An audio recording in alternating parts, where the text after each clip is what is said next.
I'm really, really honored today to be joined by Craig Sicknick, who has been so clear in speaking out against the danger that he knows is coming in a second Donald Trump administration.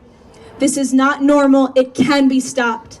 And we absolutely must demand peacefully that our lawmakers, our Congress, each and every one of them, and for that matter, anyone involved in the swearing in of an illegal, constitutionally disqualified man understands that their legacy will be forever tied to the demise of democracy. Now is the opportunity for them to do the right thing. Please join me in welcoming Craig Sicknick.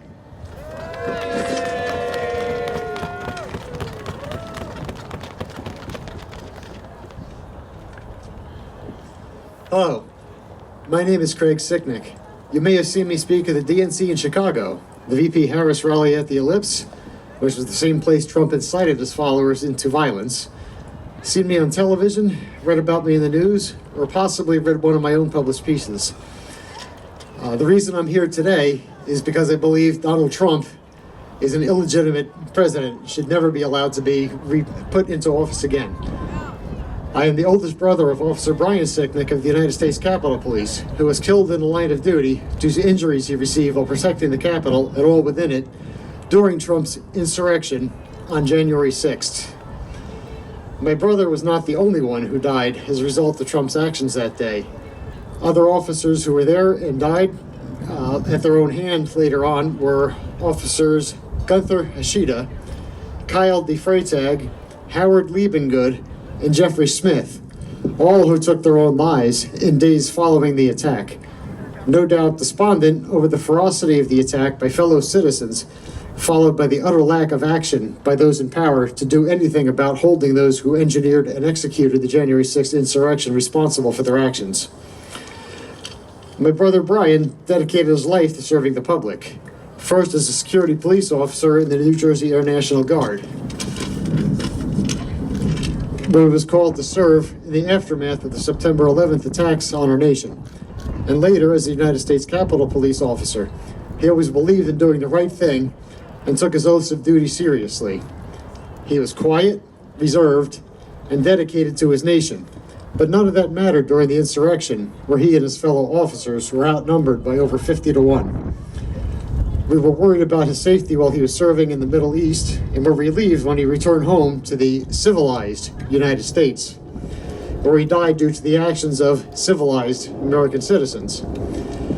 The insurrection was far from the peaceful protest that some Republican members of Congress claimed it to be. While I was thankfully not there, I have spoken to several people who were, none of whom came away from that day unscathed in some manner. Many of the officers who fought that day received career-ending injuries. Some, like Officer Akalina Ganell and Michael Fanone, were beaten nearly to death. Others will bear the literal scars from that day for the rest of their lives. The same people who felt the pull to serve our nation by enforcing our laws, keeping the peace, and helping those in need were the same ones whose Trump's crowds turned on. Why? Because Trump told them to. The supposedly law and order MAGA crowd chose to turn on the very people they claim they support that day. After the initial shock of losing my kid brother, only 42 years old when he died, and 10 years my junior, I have been traveling down a long, dark road filled with grief, pain, anger, disgust, and a deep sadness for not only the loss of my brother, but the effect his death had on each of my family members, friends, and my country. I continue to suffer from PTSD, have developed health issues following that fateful day, and I have days where I simply don't want to get out of bed. But in spite of that, I continue to work to support my family, keep my brother's memory alive and his sacrifice, and do what I can to keep morally corrupt people like Trump out of power. Brian's death affected my entire family. My father, now 85, lost a spark that enabled him to go skiing into his early 80s, and which allowed him to remain active until that fateful day when he lost his youngest son due to the violence of January 6th. My mother, whose age I won't reveal as it's not polite to divulge, suffered, like myself, with health issues related to the shock of losing Brian, especially in such a violent fashion. My brother Ken, 2 years my junior, decided his escape, so to speak, is to work every hour he can, as work takes his mind off of everything that happened. My wife, who often spoke to Brian, was devastated when she learned of his death, and has had the added burden of supporting the new, not-so-improved me since that time in spite of her own ailments. What keeps us going is the tremendous outreach of many good people from all over the country and the world who have lent their support to my family, many of them strangers, but all of whom were shocked and disgusted by the riot that Trump incited and the deep scar it has left on our nation. My family has received boxes of letters and heartfelt, often handmade gifts from people both home and abroad, expressing their sympathy for our loss and gratitude for Brian's service. We have made some new friends, including members of Congress, along with people from all walks of life who found the insurrection engineered and incited by Trump to be appalling. I am thankful for this outreach and support, as without it, my family would be in an even darker place.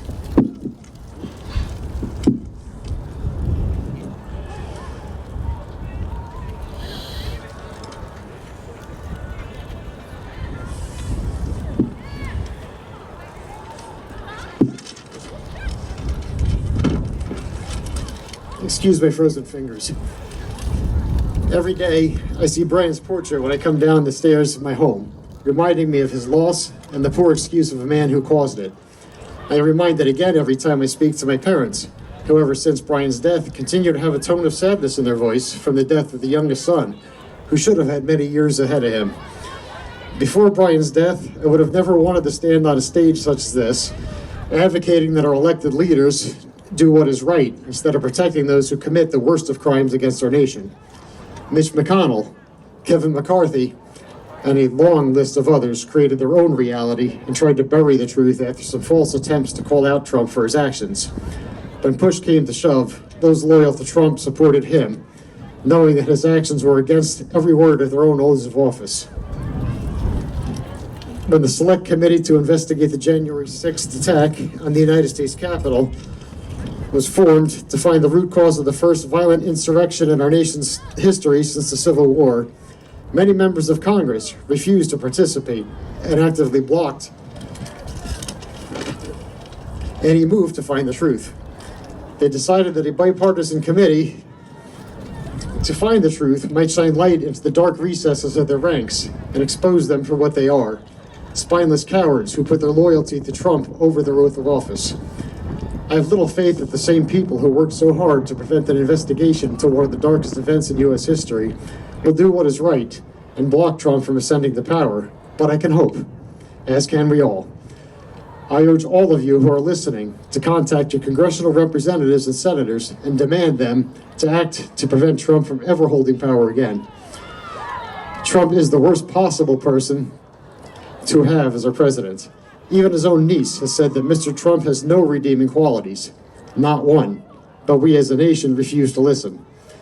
People have short memories and quickly forgot that Trump brought 4 years of complete chaos as a leader and has successfully torn the very fabric of our country apart, not to improve it, as he claimed, but for his own personal gain. His leadership resulted in over 1 million deaths during COVID, with some of the highest mortality rates of any nation. This same leadership also caused the biggest crash in our economy since the Great Depression.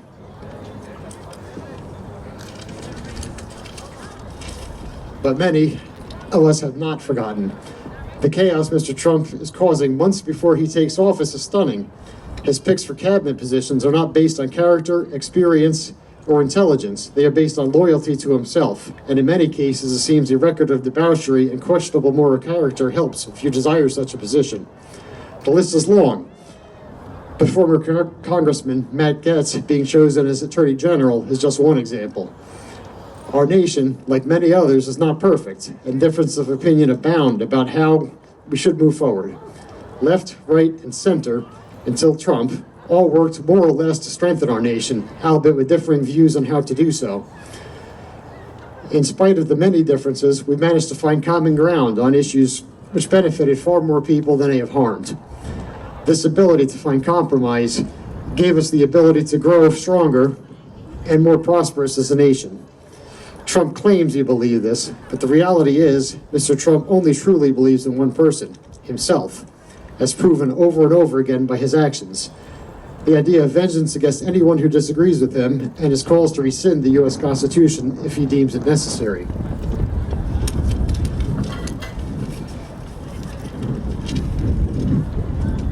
The very document he swore an oath to defend when he first took office is the same one he wants to effectively burn as it limits his potential power, as it was designed to do for all presidents.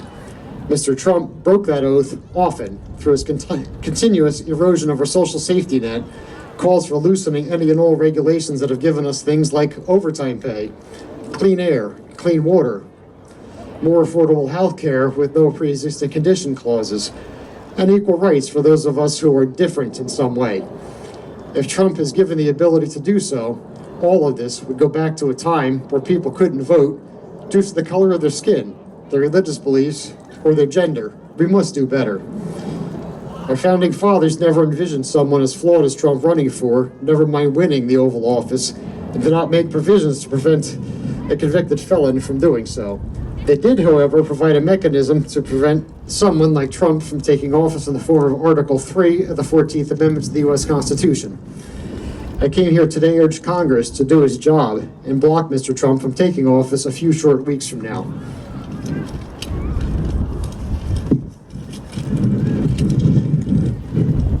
They can do this by upholding their oath of office and acting under Article 3 of the 14th Amendment, which clearly states that no person who is involved in trying to overthrow our government can hold any office, state or federal.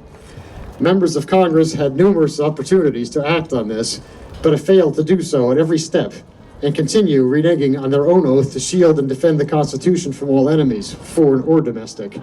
Mr. Trump and many of the people who aided him certainly fit the category of domestic enemies of the United States, and certainly cannot be trusted to carry out their duties in a proper manner in the next administration.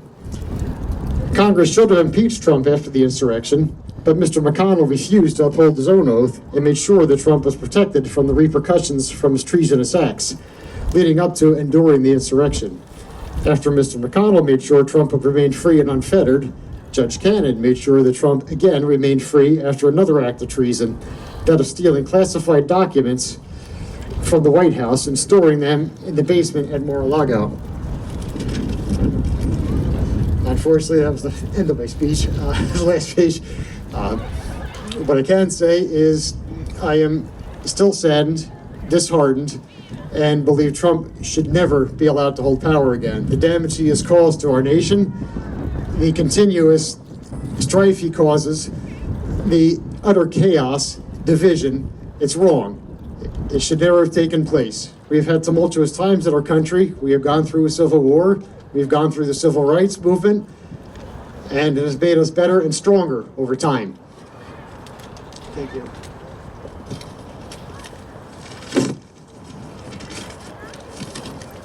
Now again, we had the means to prevent Trump from retaking the White House, but I fear that we as a people do not have the will. Prove me wrong. Call your members of Congress now and tell them to do their job and block Trump from ever taking power.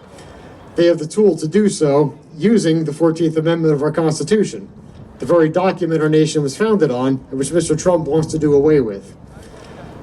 Keep up the peaceful fight against the worst possible person to ever hold office in the history of our nation. And remember that your own actions will have consequences for your family and friends.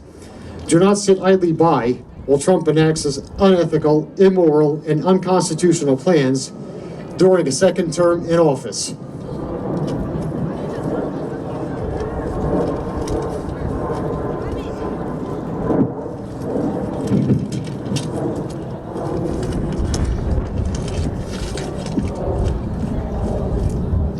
And everybody has some safe travels and get home safely tonight on this cold, bitter cold evening.